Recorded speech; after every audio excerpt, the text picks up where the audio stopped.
জামাত নিয়ে নানা রকম কল্পকাহিনী, রীতিমতো জামাত বিরোধী যারা শক্তি তাদের ভিতরে আতঙ্ক ছড়াচ্ছে। জামাত সব পারে, জামাত অদ্ভুত সব কৌশল করতে পারে এবং সেই সকল কৌশল বাস্তবায়ন করার জন্য তাদের যাবতীয় মেশিনারিজ আছে, তাদের টাকা আছে, লোক আছে, জনবল আছে। তারা বিভিন্ন জায়গাতে ডেইলি ১,০০০ টাকা দিয়ে রিকশাওয়ালাদেরকে তারা নিয়োগ করেছে এবং তারা বলার চেষ্টা করছে রিকশাওয়ালারা যে আওয়ামী লীগ দেখলাম, বিএনপি দেখলাম, জাতীয় পার্টি দেখলাম, এবার একটু জামাত দেখি। তো এই কথাগুলো বলে তারা ভোটারদের মন গলানোর চেষ্টা করছে বলে রীতিমতো ভাইরাল হয়ে পড়েছে এবং বিএনপির লোকজনও এটা নিয়ে মাঠ গরম করছে। জামাতের মহিলা কর্মীরা যারা আছেন তারা বোরকা পরে পরে বাড়িতে যাচ্ছেন, বিকাশ নম্বর নিচ্ছেন, মানুষদেরকে সাহায্য করছেন, কোরআন শরীফ দিচ্ছেন, তসবিহ দিচ্ছেন, ইত্যাদি ইত্যাদি। এটা এখন ওপেন সিক্রেট হয়ে গেছে। আবার অনেকে বলার চেষ্টা করছেন যে বোরকা পরে অনেক পুরুষ মহিলার রূপ ধরে তারা বাড়িতে বাড়িতে যাচ্ছেন। অনেকে বলার চেষ্টা করছেন যে জামাত ২ কোটি বোরকা বানিয়ে ফেলেছে ভোটের দিন কাজ করার জন্য। সত্য মিথ্যা ডাজ নট ম্যাটার, কিন্তু এই গল্পগুলো সিরিয়াসলি চলছে। এবং এগুলো করে অনেকে বলার চেষ্টা করছে যে জামাত মূলত ১৭০টি আসনে নিশ্চিত বিজয়ের জন্য একটা ছক তৈরি করেছে, মাস্টার প্ল্যান।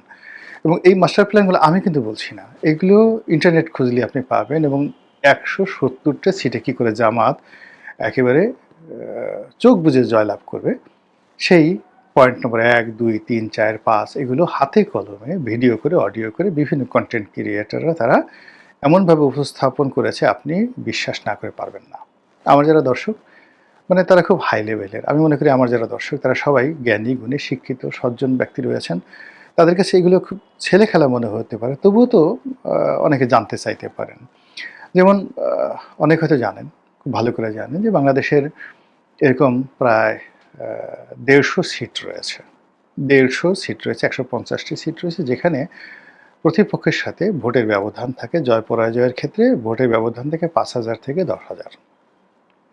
এখন বলা হচ্ছে যে জামাত ঢাকা শহরের সকল যে সিটগুলো, সকল সিটগুলো তারা টার্গেট করে এখানে ২০ লাখ ভোটার, আবার বলছি ২০ লাখ ভোটার তারা দেশের বিভিন্ন অঞ্চল থেকে ডেডিকেটেড ঢাকা শহরে এনেছেন। আচ্ছা, এটা সত্য মিথ্যা আমরা জানি না। যদি এই ঘটনা ঘটে থাকে তাহলে প্রত্যেকটি আসনে যদি ১ লাখ ভোট জামাত প্রার্থীর পক্ষে পড়ে, আর জামাতের যে নর্মাল ভোট যদি মাত্র ১০,০০০ও হয় তাহলে ১,১০,০০০ ভোট। এবছর যত কম লোক ভোট কেন্দ্রে আসবে, অর্থাৎ যেমন দেখা গেল যে অনেকগুলো সিট যেখানে জামাতের প্রার্থী খুব দুর্বল, জীর্ণ শীর্ণ, বিএনপির লোকজন মনে করছে জামাতের লোক তো মাঠেই আসছে না, ভোট কেন্দ্রে যাওয়ার দরকার কি, আমরা এমনিই তো পাশ করে যাব। অথবা অনেকে মনে করছে যে আচ্ছা ঠিক আছে, সকালবেলা আবার রাতে একটু ছিলছুল পিটাইয়ে দেবো আর কি। কিন্তু প্রতিটা কেন্দ্রে যদি সেই যে কটি সংসদীয় আসন আছে যে আমাদের ডেডিকেটেড ৫০০ করে লোক থাকে, জাস্ট 500 লোক, তাহলে এই যারা বিএনপির লোকজন মনে করছেন যে রাতে একটু ছিলঠিল পিটিয়ে আসবেন, সেটা তো সম্ভব হবে না। গেল ১।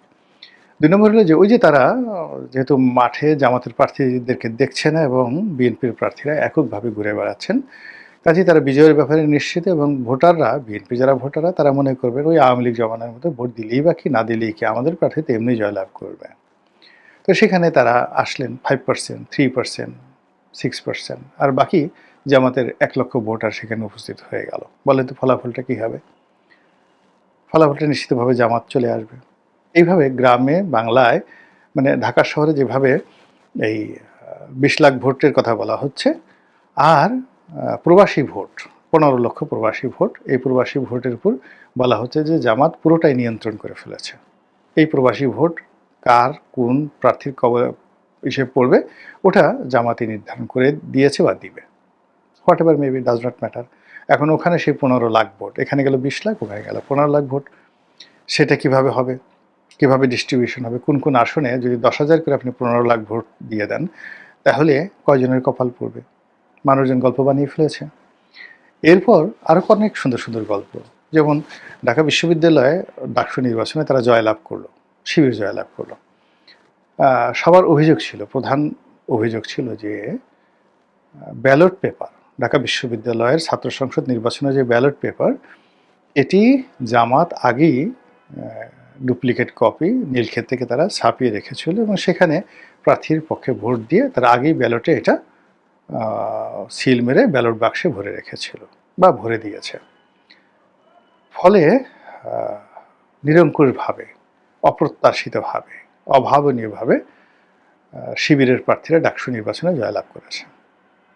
একই কাণ্ড ঘটেছে জাহাঙ্গীরনগর বিশ্ববিদ্যালয়, এমন প্রচার প্রোপাগান্ডা চালাচ্ছে বিএনপির যারা লোকজন আছে। তো সেটারই ধারাবাহিকতায় এখন বলার চেষ্টা করছে যে এই যে ব্যালট পেপারগুলো, এই ব্যালট পেপারগুলো আলটিমেটলি জামাত যদি ছাপিয়ে ফেলে নীলক্ষেতের মতো করে, আমি মানে নিজের কোনো বক্তব্য না, কিন্তু আমি জাস্ট কার্যকরণ বলছি, যদি ছাপিয়ে ফেলে, তারপরে যদি তারা এগুলোতে দাঁড়িপাল্লাতে সিল মেরে থাকে, যদি জামাতের মহিলা যারা কর্মী আছে সারা বাংলাদেশে, ধরেন 50 লাখ লোক, 50 লাখ মহিলা তাদের রিক্রুট করা আছে, এত দরকার নেই।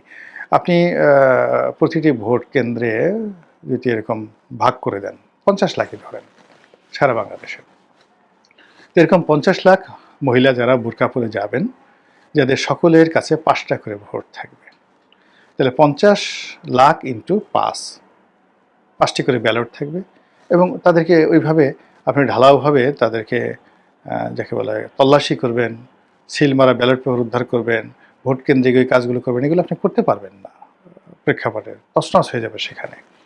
তো এইভাবে করলে যদি 50 লাখ ভোট ইন্টু 5 কত হলো? 2.5 কোটি ভোট। এখন 2.5 কোটি ভোট যদি কোনো প্রার্থীর পক্ষে পড়ে, সেখানে কী ধরনের একটা রেজাল্ট আসবে? এবং সেই রেজাল্ট অনুযায়ী যদি 170টি আসনে জামাত জয়লাভ করে, কেউ কেউ অবশ্য একটু কমায় দিচ্ছে, বলছে 162টি আসন তারা টার্গেট করে এভাবে আগাচ্ছে, হোয়াট এভার মেবি, তাহলে জামাত তো সরকার গঠন করে ফেলবে। এবং এই কথা বলে বিএনপির লোকদেরকে যেভাবে ভয় দেখানো হচ্ছে, আর এই কথা বলে জামাতকে যেভাবে একটা সেফ এক্সিট দেওয়া হচ্ছে, তার ফলাফলটা আসলে নির্বাচনের 12 তারিখে কী হবে বলা যাচ্ছে না। তবে ইতিমধ্যে একটা জিনিস লক্ষ্য করছেন আপনারা, এনসিপির যারা নেতৃবৃন্দ রয়েছেন, সেটা নাসিরুদ্দিন পাটোয়ারি, হাসনাত আবদুল্লাহ, তারপরে আসিফ মাহমুদ, সজীব ভুঁইয়া, যারা এনসিপির এই মুহূর্তে যারা আছেন, নাহিদ ইসলাম, তারা সবাই হঠাৎ করে নির্বাচনের শেষ সপ্তাহে এসে তারা অতিরিক্ত বা অতিমাত্রায় আত্মবিশ্বাসী হয়ে পড়েছে। ভেরি সিগনিফিক্যান্ট, অকল্পনীয়। এটা কেন হচ্ছে, কিভাবে হচ্ছে, এইগুলো একটা। 2 নম্বরে যেটা হচ্ছে সেটা হলো যে ডক্টর মোহাম্মদ ইউনূস, আমি হঠাৎ করে দেখলাম যে তথ্য প্রযুক্তি মন্ত্রণালয়ের একটি অনুষ্ঠানে তিনি গেলেন। তিনি গত কয়েক মাস যাবৎ ভীষণভাবে মানসিকভাবে বিপর্যস্ত ছিলেন। কথাবার্তা তেমন বলেননি, চেহারাটাও নষ্ট হয়ে গিয়েছিল, কারোর সঙ্গে কথাবার্তা বলেননি এবং বিদেশে অনেক দিন যাবৎ তিনি যাচ্ছেন না। কিন্তু সাম্প্রতিক সময় তার ভিতরে অতিরিক্ত আত্মবিশ্বাস চলে এসছে প্রাকৃতিকভাবে, তার চেহারা ভালো হয়ে গেছে এবং তিনি যেভাবে সেখানে গিয়ে বক্তব্য বললেন, যেভাবে বাংলাদেশের সমস্যাগুলো, মানে পুরো আমাদের দেশের যে আমরা প্রতারণার একটা রাজ্য গড়ে তুলেছি, ওটা লং, মানে কোনো রকম স্ক্রিপ্ট ছাড়া বাংলায় সাবলীলভাবে যে দীর্ঘ বক্তৃতা দিলেন, গত 17 মাসে এত সুন্দর বক্তব্য তিনি দিতে পারেননি।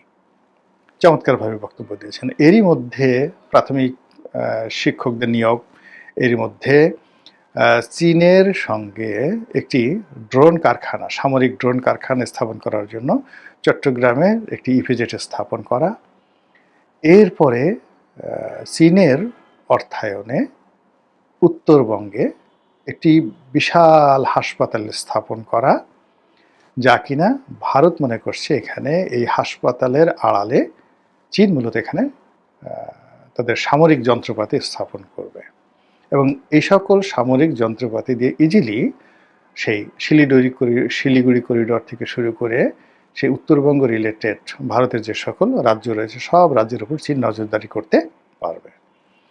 অন্যদিকে চট্টগ্রামের যে অঞ্চলটিকে সেই সামরিক কারখানা রূপে ঘোষণা করা হয়েছে, সেটি মূলত ভারতকে দেওয়া হয়েছিল। ভারতকে সেখান থেকে বাদ দিয়ে চীনকে সেটা দেওয়া হলো।